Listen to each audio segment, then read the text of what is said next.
Hello, love of pets here. This is my 5-gallon Betta tank, or some people say Betta. Is it Betta? Betta? Betta, Betta? I don't know. I say Betta. I just have the one Betta in there. I've had them for a year, exactly a year, about 4 days ago. I noticed his tail is starting to, you know, rip and all that, but I'm having a really hard time with algae, severe algae, like a coating of algae all over the tank. I've done water changes.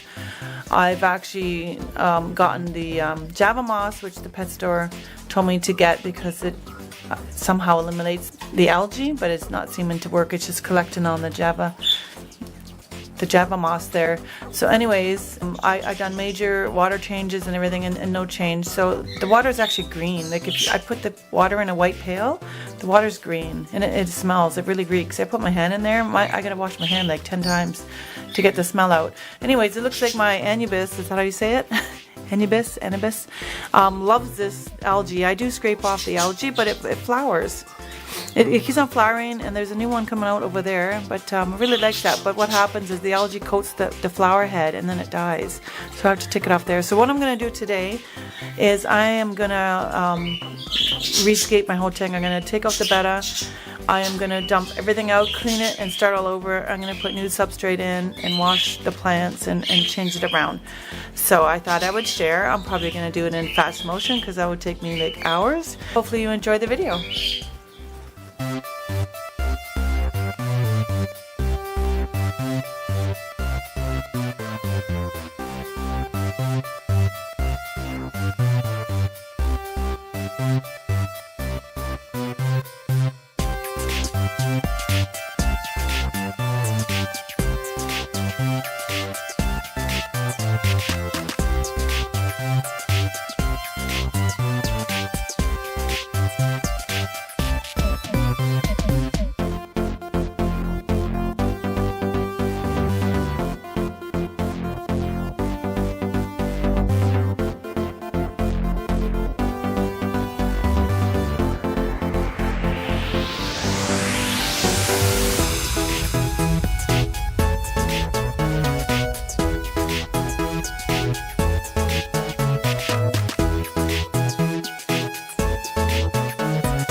Okay, so what I've done with my pail is I've actually taken out the heater from my fish tank and I'm putting it in my pail because it can get cold really fast. It's cold where I am. You know, I have heat in the house, but still it gets cold.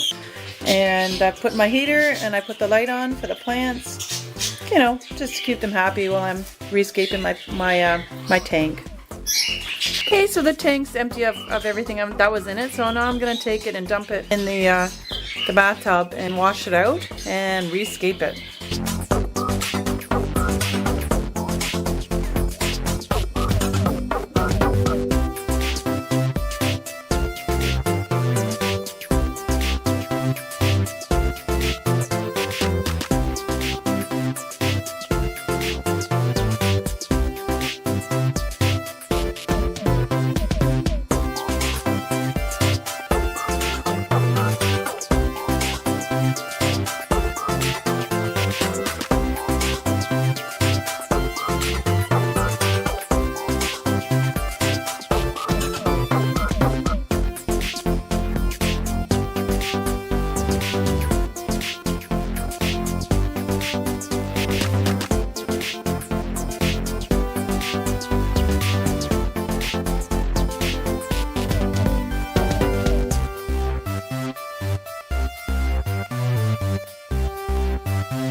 So the substrate I chose is the volcanic soil.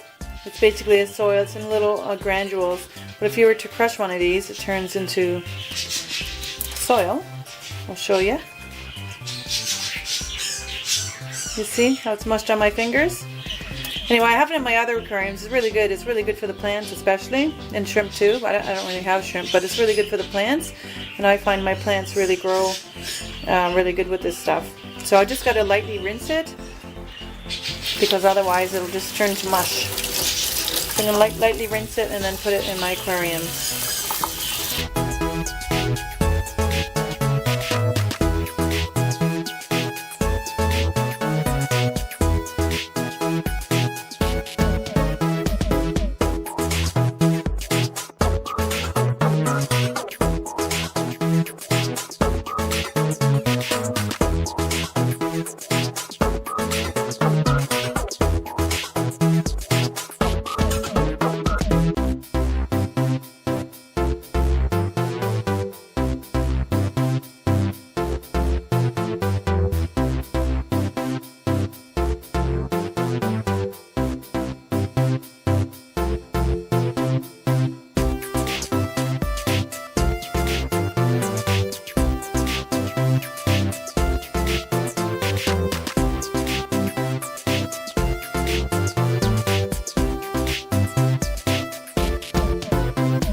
So the filter was sitting in the pail water of the original water.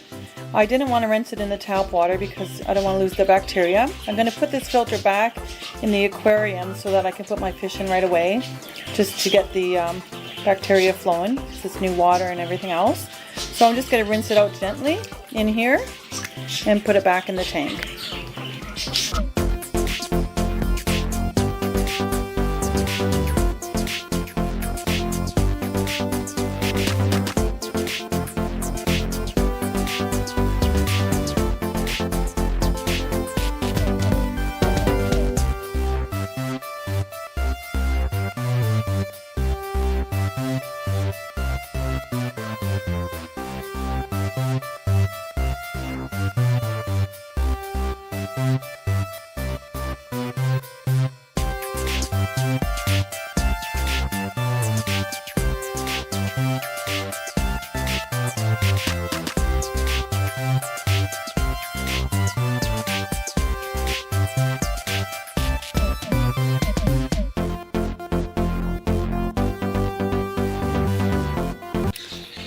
Okay, since this keeps floating away on me and the moss keeps floating off this, it won't really stay on.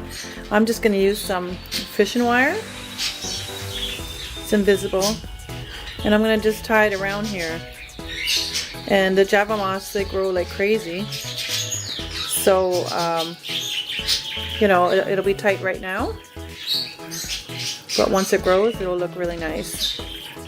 I'm just going to tie a little knot here. There, that ought to make it stay. Alright, I'll put it in the tank. So I'm just going to stick it right between those white rocks again. The rocks held it down pretty good. Dig it in the soil. This wood, I guess, like, you know, floats a lot. So, there.